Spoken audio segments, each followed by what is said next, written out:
Thanks, James, and welcome to everybody online. It's great to be on this panel, and we're following on from Alistair McGibbon, which is always a hard act, so we'll try and do our best this morning for you.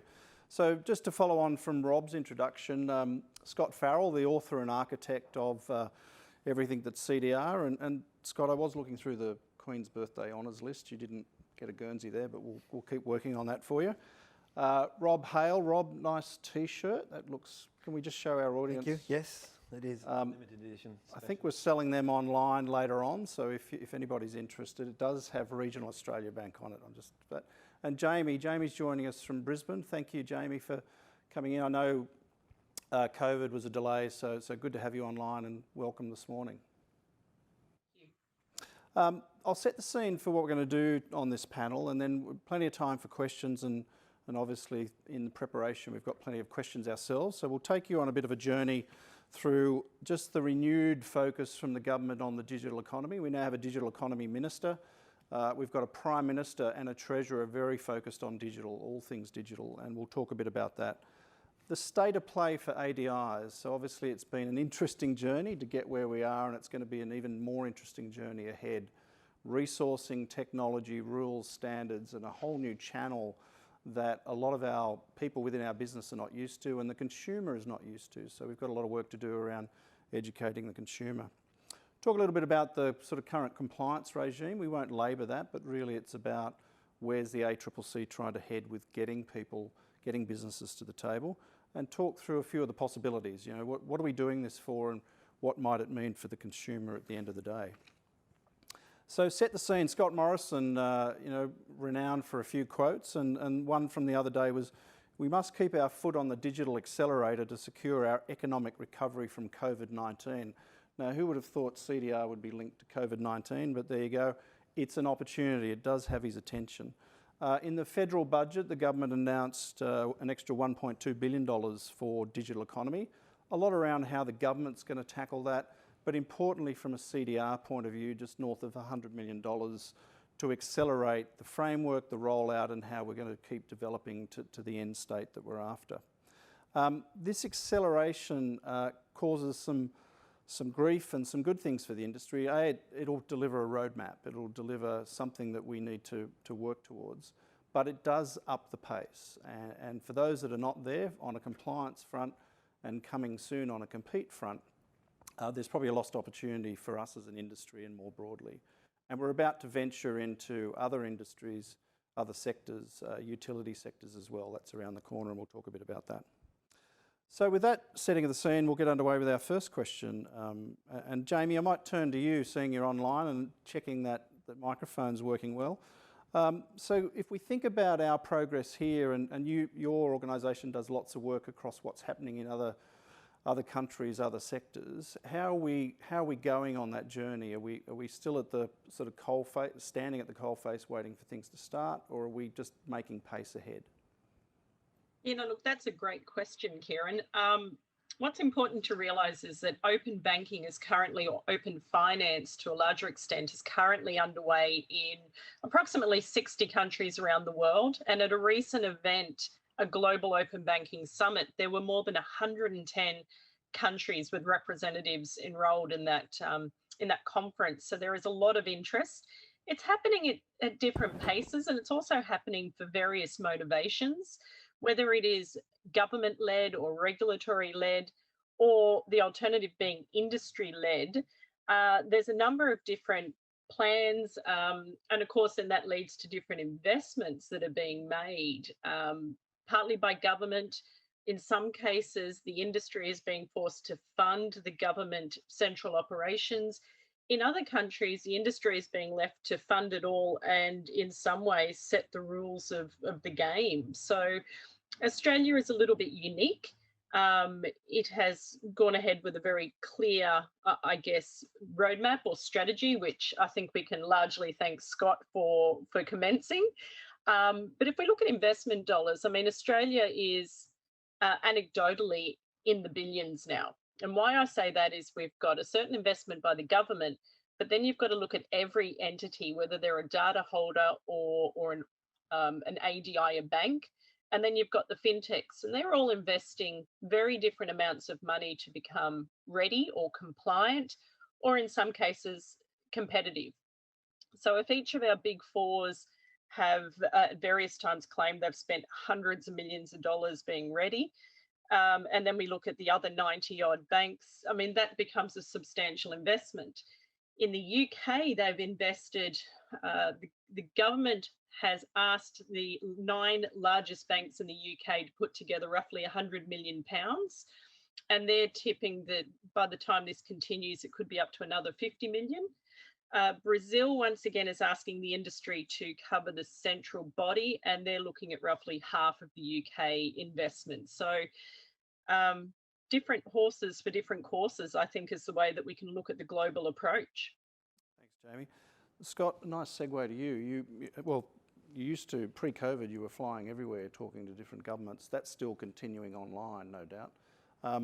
I know you've recently mentioned Japan and New Zealand, so just give us a walkthrough as to what other governments are doing in terms of the frameworks and their focus. Yeah, thanks, Kieran. And obviously, Jamie is correct. One of the interesting things when you do look at other countries, there are differences, and the differences around participation and standardisation and the way that different frameworks either compel or facilitate that. But Jamie touched on something really important there. There's different reasons for this occurring in other places. When you do see different outworkings of that, there's basically 4 reasons, being competition, innovation, inclusion, and consumer protection. And they vary in different ways. Jamie mentioned Brazil, for example, like Mexico, like India. There's a strong element of inclusion in that. Now, the reason I say that is because that means that a whole range of countries actually started from different points on the board. They were looking for different things. With the work that I've been doing with various countries around the world, there's a convergence. So even though in many cases the starting point was a technological starting point, it is now moving a long way away from that. The technology is still required, but the question as to why this is being done in different countries, and for example, we have seen a change in the approach in New Zealand through their consultation to moving closer to a CDR model away from a voluntary model, and that's because of the why, and then also the how. And you can see the same elements of that in the consultation which the Canadian government finished earlier this year. And then you have slight changes in the models in some of our neighbours in Asia Pacific, either because Japan is a very subtle country in the way that it manages these things, and you can't look at what you read in regulations as the sole change, but they are moving to a more inclusive system. Or you move to somewhere like India, which is phenomenally progressive in this way, but started from a digital identification framework. So the message in relation to around the world is there is a strong, I would say, a strong element of convergence. A couple of elements of that which are important is the question as to the boundary. And the boundaries that were existing, say 3 years, 4 years ago, when I first started in a policy role in this area, are blurring, just as they are blurring in real life in relation to this is only banking data and this is only banking. Of course, a lot of people watching this would realise that that kind of phrase, this is only banking, doesn't exist anymore, and it's the same with the consumer data right as well. It will move across our lives, and it won't have any regard to artificial boundaries that businesses seek to place on it. Yep. Rob, welcome. Thank you. The voice of our client, and you've obviously been front and centre at the rollout and Regional Australia Bank up there from day one. In terms of the government's extra funding to get organised, there's obviously now a separation of duties between the ACCC and Treasury. How do you think the industry, so the government's getting themselves more organised, how are we going to get more organised around that? Yeah, so you're right. In the federal budget, there's more funding now for those government departments to help, I think, with the rollout and the evolution and the maturing of the ecosystem. I don't think as direct participants we'll necessarily see that funding directly, but we'll have indirect benefit from that. So I think we'll see more tools, more utilities, more resources, more support for participants to help ensure that they are able to take advantage of this consumer data right for their customers, for Australians. There might also be a bit of a double-edged sword there, though, I think, in that the enforcement component of some of those agencies will also be resourced more. And so complying with the standards, ensuring that we are conforming with the regulations will also be perhaps given a little more focus. But in terms of how we can get value from this as participants, I think it hasn't changed. It's still a matter of getting involved, and that's something that we can all do. And I'll probably embarrass the gentleman to my right here by saying, and I looked this date up, on October the 9th, 2017, Matt Peterson and I from Regional Australia Bank attended an event in Sydney which this gentleman was facilitating to consult on the Treasury review into open banking. And we'd given our feedback to the initial consultation process. And we're all sitting around there. We had the big banks there, the creaking table with the 4 banks on and the consumer policy people. And Matt and I were sort of sitting here wondering, what are we going to contribute to this conversation? So we're trying to work that out. And then Scott said some words that he's repeated. I've heard you say these since. And he said something like this: I can't do this myself. I need your help. You know how to help me make this thing work. And I think at that moment, the penny dropped and we realized that to make CDR a success, we need to all contribute in some way with our experience, with our opinions, with the way that our organizations work, and pool all of that information and all of that thought into this thing that has become, that was open banking then, has since become the consumer data right. So I think the short answer to your question is we need to embrace this and get involved. I think I remember that meeting. The big 4 sat at the one table, which was a complete irony. And then I think a couple of meetings later they spread out to hear what everybody else was talking about. So just small things mean big things. Jamie, I might turn to you again. And we've spoken here about some of the challenges in this market in executing and delivering. Are we seeing the same in other markets? Are we on our lonesome in terms of how we get momentum, or do you see that occurring irrespective of whatever model they're adopting? Look, great question, Kieran. I can honestly say I don't think there's a single country in the world that would say they have done this successfully the first time around. For various reasons. We can look at the UK. The UK model actually started through more of a reform into payments. So they spent a lot of time focusing on the elements around that. And as they will later admit, maybe missed some of the implementation standards and even needed to tighten up some of the technical specifications around their evolution. We can look at Brazil. Brazil's pretty much trying to build this as they go, but with the market the size that they are, roughly 40 major banks and over 800 additional banks, that's a lot of people that they have to all get into a single regime. And if you consider they're looking at open finance, not just open banking from the start. You know, we've probably all heard the horror stories about markets such as Japan, and I know Scott could probably speak on this a little bit more than I could, but in those initial days, they didn't set pricing on the concept of sharing data. And what tended to happen is the organisations that were exposing the data tried to recoup some of their costs, which almost priced open banking out of the market, especially from the fintechs or the data recipients, as we'd call it. They could not afford to get access to that data. If we look at New Zealand now, I'm currently working with a number of entities in the government in New Zealand. They're trying to learn from what's happening in Australia and what's happening in other parts of the world. I think if we broke down some of the issues, they've largely been controlled in some jurisdictions by the concept of a central independent implementation entity, which has in some ways really smoothed some of the, the hurdles that initial organisations felt.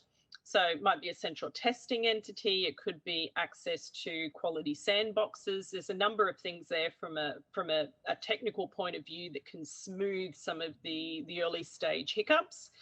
And then we have to look at those countries that have really worked hard with the rules, the policies, and streamlining some of the onboarding, the accreditation phases. So no, Australia is not unique in feeling that it's taken a little bit of time. And we certainly, if it makes anybody feel better, we're certainly not the most troubled jurisdiction. Yeah. Scott, we're reliant, it's an interesting conundrum. We've got a government initiative and the industry sort of stares at it and how do we mobilise to get it done. But, so therefore we're relying on the government to be the voice to the consumer and market CDR, and it's always been an interesting challenge for governments when they're talking around data. Do we need a CEO of CDR or a voice of CDR to give us more momentum around what we're trying to achieve? It's a really interesting question. It leads obviously on from the excellent point that Jamie made. The question that we should be asking there is, what function do we need further support on? We shouldn't look to other countries and look for the badges that they attribute to things and say we need one of those badges. Australia is punching above its weight, in my view, in relation to the way we are developing this, which means we need to learn from others, but we also need to work out the way that suits us. You raise a really good point there, Kieran, because if you go, we're trying to create an ecosystem from scratch. We didn't do that with payments. It took hundreds and hundreds of years to work out where everything is. And so the interaction between the public and private sector, we can't afford to have the collapses of banks that we had in the 16th and 17th century to teach us the lessons about when the Bank of England should step in and fix things up. We need to do it from here. I would say that the best way to answer that question is to ask, I'm not throwing you under the bus here, Rob, ask people like Rob to say, so what would have been a good thing to have you supporting come online? And then ask someone from a different background, and now ask an energy company and a telecommunications company. I don't think we can yet guess the exact role, but I would say that the overwhelming support that I get when I perform these discrete roles for our government and leading these inquiries means that there is a genuine enthusiasm to engage through some kind of independent entity. But I wouldn't immediately point to, say, the OBIE in the UK, because as Jamie pointed out, it is then being charged back to the private sector. But I think it's the time to learn what extra functionality we need, particularly if we're looking to roll this out to other sectors on a more rapid basis. We will need to help those people. Yep. Rob, your journey path to implement CDR, and sitting in Armidale, you've probably had to come back and forward to Sydney and Melbourne a lot. How's it been for you in terms of implementation? Did you turn up to your board and say we need to do this, and then how do you organise your resources? How have you gone about that? Well, thanks to the pandemic, we didn't do too much travelling, which is very fortuitous because we weren't remote. Everyone was remote, so that probably played in our favour somewhat. I'm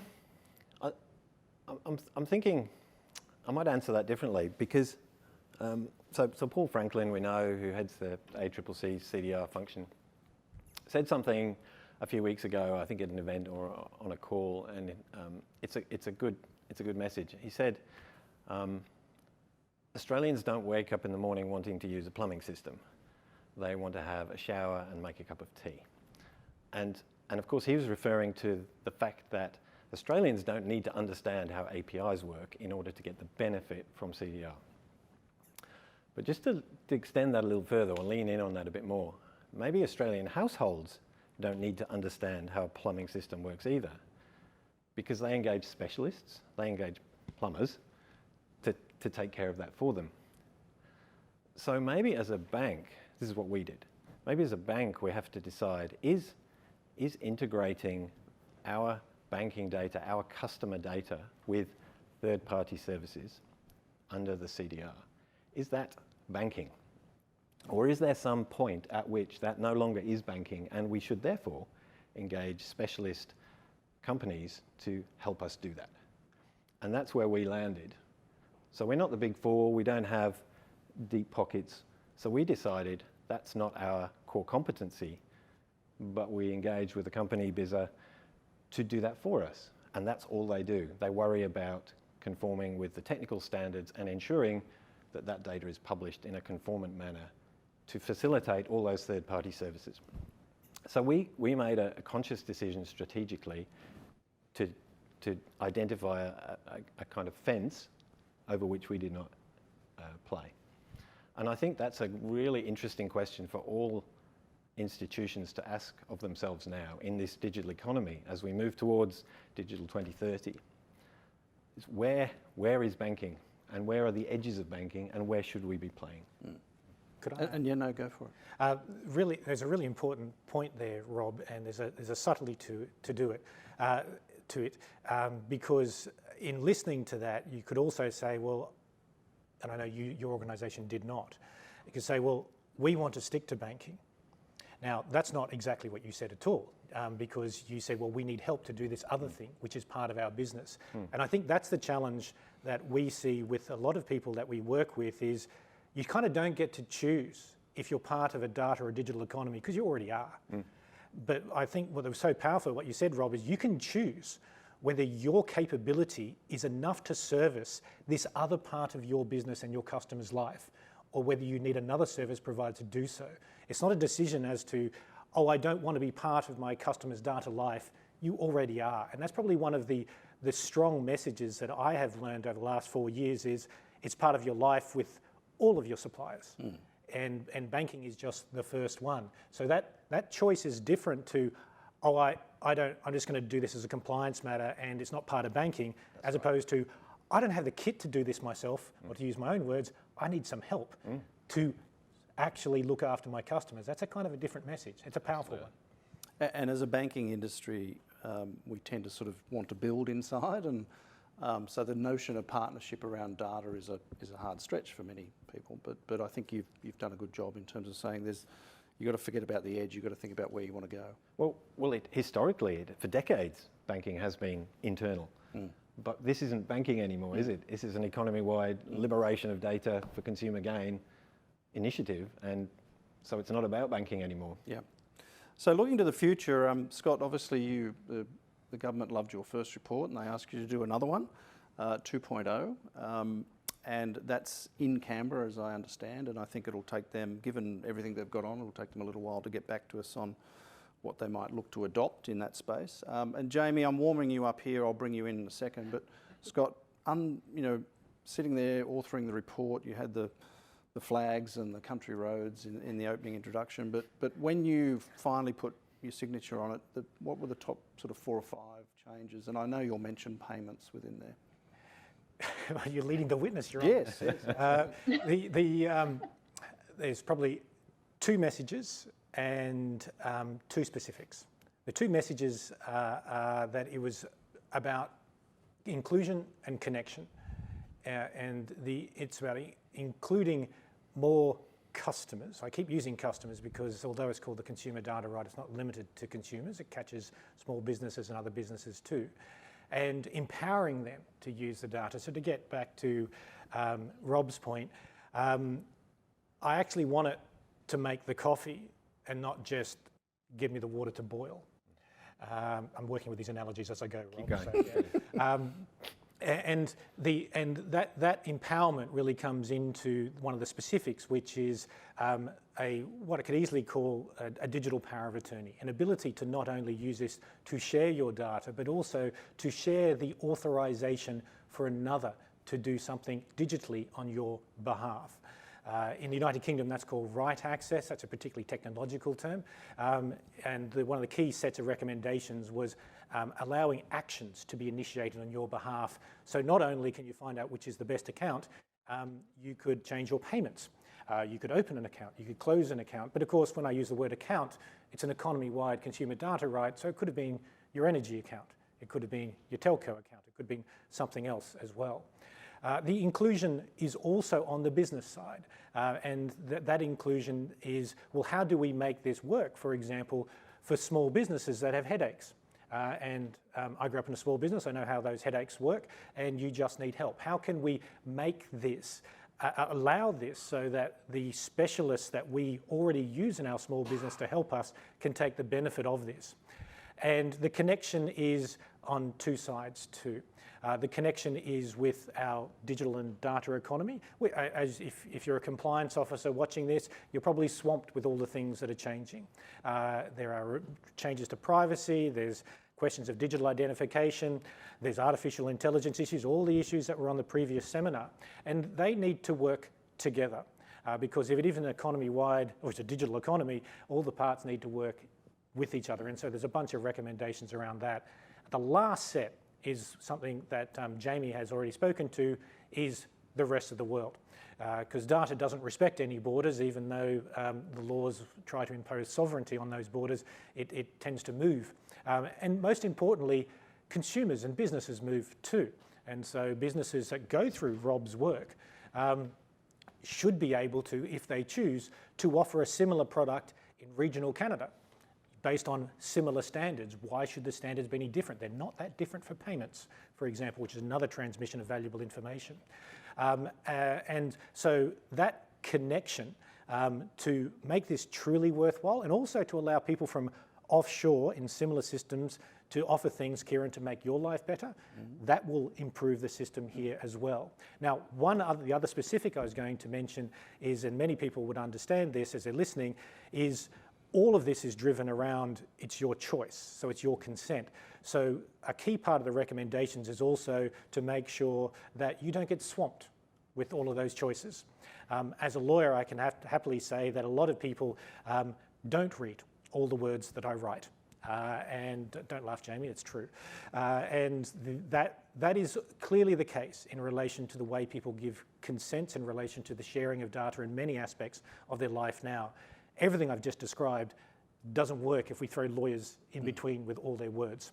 And so there has to be an easier way of doing that, and we make a series of recommendations around that. So, but if you had sort of three things to take away from the 260 pages of my last review, it would be, it's about inclusion, it's about connection, and the main ticket is the digital power of attorney, which is called action initiation. And as you've mentioned, Kieran, the first cab off the rank there would be to allow the CDR to get others to initiate payments on your behalf, rather than just telling you the payments you should initiate.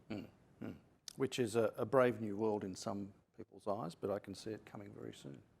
And again, I keep throwing to you, Jamie, you're going to have to pick up this pass soon. And of course, it exists in the European Union and the United Kingdom. So it's, we have a market to look at to realise it works and it does help people. Now, Jamie, I know you're champing at the bit. In the prelim before this day, I knew this was the question you'd like most. So for those of you who are on LinkedIn and follow Jamie, Jamie took Scott's work of 200 plus pages, and she's gradually been going through it, releasing bit by bit. But Jamie, you know, what are the sort of top 3 or 4 things that hit you in terms of Scott's report, and then what can you see implemented across the industry and for the consumer? Yeah, look, thanks very much, Kieran. And Scott, I can absolutely say I have read every one of the 260 pages. I actually really enjoyed it, which I don't know if that speaks more to me or to your report. But anyway, look, there's a number of key takeouts. Some of it is just further confirmation of the fact that the Australian government is really looking at open banking and what will become, I guess, a truly wide economy data sharing or an open data environment from a number of different angles. Obviously, Australia is missing something that Europe and parts of South America have, which is an overarching privacy law, or the GDPR, or what Latin America is doing is the LDPR. Why I mention that is it means instead of data portability and the rules and the framework around it being dealt with in roughly 800 words, everything that we do going forward, the treatment of data, consent, all of the actions that participants need to comply with and the rights of the customer, all needs to be written into any consumer data right, the legislation, the rules, everything that will enable it to happen. that just adds extra, I guess, complexity around the market participants. And also, it's designed to protect consumers, but it does add, I guess, additional nuances that they may or may not feel that they're across or understand. But out of the Future Directions report, couple of things. Number one, absolutely agree that action initiation is one of the elements that will truly unlock the full potential of data sharing in the country. The enhanced customer experience will really be supercharged when action initiation commences, whether it's open banking, energy, telecommunications. To Scott's point earlier, it will work across all sectors. In order for that to happen, though, what a lot of people don't realise is, once again, this process that's taken so long of getting legislation amended, changed, will once again have to be revisited. And then the other factions around the designated sector and the instruments and the minister responsible for, every time we go to add another sector or another use case potentially, that all has to be revisited. And it continues, unfortunately, to add to the complex, drawn-out process that we've already largely experienced with open banking. Not insurmountable, but it's something that I think the market, the industry really needs to keep in mind. Other parts that I loved about the report, very much about the fine-grained authorisations, the different concepts of the consumer data rights should not supersede existing and very important regulations that already exist around anti-money laundering, for instance, or Know Your Customer, or the Responsible Lending Act. These all have existed for a very important reason. And whatever the consumer data right becomes, especially in banking, it should not supersede any of those. But there's also some nuances as we look at the different sectors coming on board, the different types of accounts, whether it's an individual account or joint accounts in energy and telecommunications. And then, of course, if we do branch out and bring on insurances and superannuation, every one of those will have their own nuances and challenges. So incredibly exciting. Absolutely support the vast majority of Scott's report. There was nothing major that I disagreed with, but just a few points that are going to create further friction and draw the process out, in my opinion. Thanks, Jamie. Now, we're entering the home stretch, so questions, if you've got questions, by all means, throw those in. We've got plenty to run through to get us home. And the other thing is, Cuscal's just released a white paper onto the portal. So apparently if you go to the left-hand edge of your portal that you're looking at and look under executive articles, you'll find that there. So, and we'll come back to that again at the end of the closeout, just to highlight that that paper's there. So a lot of people, a lot of late nights coming up with 20 pages about where we're at, and it'll cement the conversation that we're having today. So Rob, along comes Scott's report, and Jamie's diligently sort of unpacking it in the background. How's it sitting with your business when you look at the pace and the sort of almost the mountain of new things you might do as a service provider? Yeah, I mean, it could be viewed as overwhelming. I think I wrote to you when you launched this next phase and said, I'm not ready to say anything yet. We've just got started. It's only July 2020, so ever forward looking. I think what's important here is to just continuing on this theme about how Australia has done things.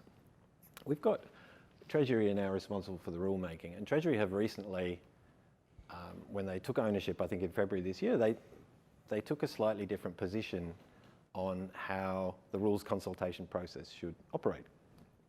And I have applauded that. I think it's a great move. So it's much more transparent. Not to say that it wasn't transparent previously, but putting up a design paper on joint accounts, on GitHub, on the public internet, to allow people to throw stones at it and provide feedback and comment and challenge other perspectives is an extremely healthy way to go about making rules, I think.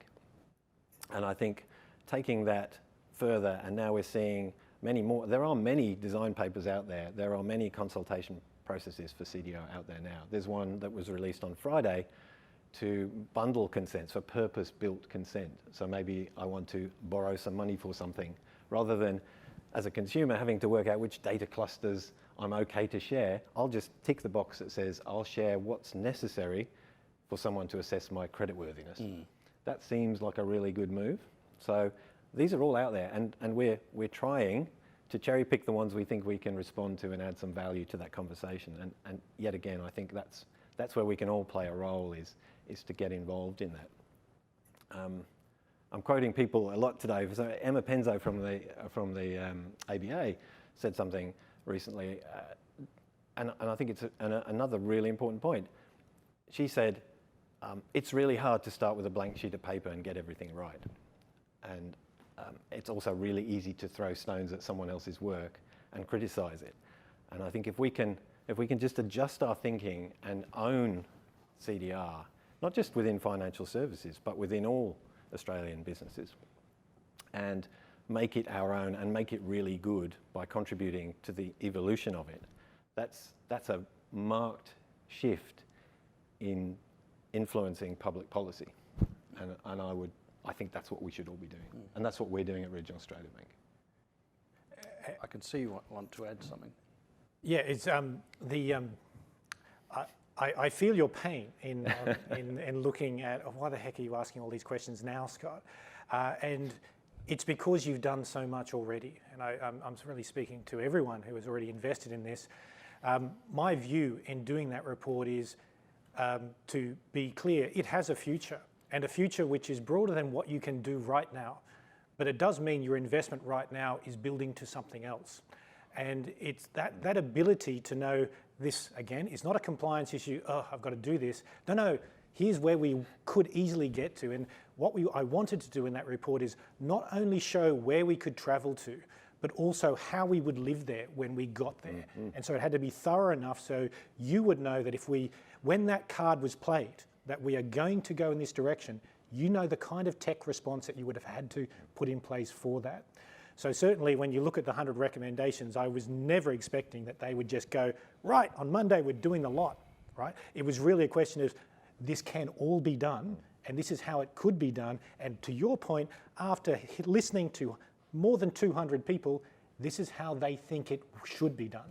And so that is really trying to validate all the work you're doing and everyone else is watching, rather than put the pressure on to, that's not enough, here's what else you have to do. It's supposed to give you value for what you've done. Yep, adopt the roadmap. Jamie, I'll come back to you and I'll pivot a bit here. Obviously in our industry meetings, there's a whole bunch of new members in your business and around the table, and that's people like telcos and utilities. So quite an interesting way of mixing up the big banks and the telcos, et cetera, et cetera. What are you hearing from your members in that space? Because obviously as we do banking, we've got the other sectors to roll out. How are they looking at it, and do they see it, where are they thinking about partnering, et cetera, et cetera? Yeah, look, that's a great question. Initially, it's been all about banking. So banking, financial services. But as word is starting to leak out around different consultations and different stages, we're really starting to see that change in mindset where people are starting to say, great, well, I might be a telco, but if I can mix the financial data that my customer has consented to me accessing with different products, I can actually start to personalize the relationship I have with that customer. I can recommend things that will fit their lifestyle more. Or we can start to see partnerships between energy companies and telcos, for instance, saying, right, I can create a purpose-built solution for this customer based on their financial situation and their history, and even maybe where they want to go. That's incredibly exciting. And that stops, I think Scott said it earlier, this isn't just about telcos or energy. This is about economy-wide. This is about access to data, obviously consumer consented. I've got to keep saying it because people fear that if people can access their data, they'll just market things to them or they'll sell their data. That's not what this is about. This is truly about the consumer being in control and having choice. But if you want to share your data with organisations that can truly feel like they can know you, they can know what you want to achieve, and they can start to personalize those solutions, be it through payments or options or cost, product differentiation. That's an amazing thing as a consumer or a customer, to know that I'm actually going to get what I need for the best price at the time I need it. That potential starts to change how the general public and businesses can operate. And that's the truly exciting thing about digital transformation. Data is the lifeblood that enables it to occur. And we've already seen, I'll use AGL as an example, they now offer broadband, and they're looking at they've already announced that they're looking at things in the telco space. So it's that sort of singular provider concept if the consumer's interested in it. So there'll be some that comply and there'll be some that compete, and I think AGL is probably a good example of those that will compete. Scott, from your point of view, you've been talking to these industries, and are they fearful of you, or they sort of welcome you with open arms? And I wasn't mentioning banking there. It's really interesting. I would say that the most common expression is, what do you mean we're in the data industry? Well, you've got probably the best source of customer data I think there is in this country, and your customers deal with you every single day and they trust you with their family's livelihood. You're in the data industry. But the same issue that occurred in banking, and it was brilliantly articulated by Rob earlier, is, but we offer this service. Yes, but you actually offer this service as well. Oh, but that's ours. I said, well, it's kind of not, because you already share it with your customers and they share it with other people. Information, your customer's information is by definition theirs as well. And then it's that last step as to, do you realize what you could do if your customers chose to share some other information about themselves with you? What would that do for your services? And that last step, I seem to go through it every single time with every single firm in a different sector. And I have to repeat that message 3 or 4 times. Imagine, and it was like the first review, tell me what you could need to have in this to compete better. No one listened to that until I asked it the 3rd time. And they said, you're serious. Yeah, and this is not about just technology companies controlling data, because it comes out of our relationships with our service providers every day as humans. And I think that message that you're in this sector, you actually deal with people and you create information off that, and this allows you to compete better, that is a hard message to get across. But it's one, as an economy and as a society, we desperately need to get across, so we don't fear information that we're producing all the time. We are able to use it and use it safer. That would be a huge benefit. And because it's that simple principle of, I've got my mobile phone, I'm flicking between apps, banking, whatever else. It's my data and it's my journey throughout the day, and the more that you can provide a service around that journey, the better you're going to reach out to people. So it's the 3 words, I know you're going to Rob's take, 3 of the 4 words on each of the front covers of the reports. It's about choice, convenience and confidence. If you can give that to real people, they'll use it, they'll participate. And you know, data holders, if we can stop feeling the need to protect that data as if it were ours, which it is not, and you know, if you love someone, set them free. Liberate that data. Let consumers use that data for whatever purpose they want to, but let them do it safely and securely when they're ready in the way they wish to do. Yep. Rob, a couple of minutes left and I'll do a wrap up before I hand back to James. When you think about those other industries coming along, utilities, etc., are you looking to partner and you know, join in the space with them, or are they knocking on your door? No, not giving away industry. No, that's okay. No, we're all friends here. This is just us chatting. No, you can't see anybody else. No immediate plans. Yes, we do get calls all the time from other industries wanting to understand, and we're happy to help. I think that's just incumbent upon us, having some experience. So no, the short answer is we don't. We're just trying to do what we're doing today a little bit better than we did yesterday. Yep. But of course, there are so many opportunities over the horizon, and I think we're all quite excited about what they might be and how that might play out. Yep. Good. Thank you to our panel, particularly Jamie dialing in from Brisbane. It's been a pleasure hosting it. And just a couple of wrap-up comments. I think what you've heard throughout this is keep the foundation of what we're doing. So you don't just throw out all your rules and regulations. This needs to be in addition to. Consent is critical, and the consumer needs to have a trust and value concept around that. Right access is coming down the path, and we need to adapt and move towards that on action and initiation. There's no edge to what we're doing. We need to continue to think and strategise around how we execute. Inclusion and connection, that's the trust element again, and the digital power of attorney. I think that's the sort of the wrap summary of what we can do.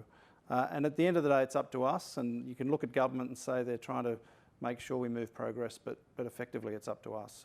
So I hope today's unearthed a few little challenges for you to think about, and as you go back to the business and just rethink about your strategy in this CDR world. James, back to you. Thank you. Thank you, Kieran. Excellent. Very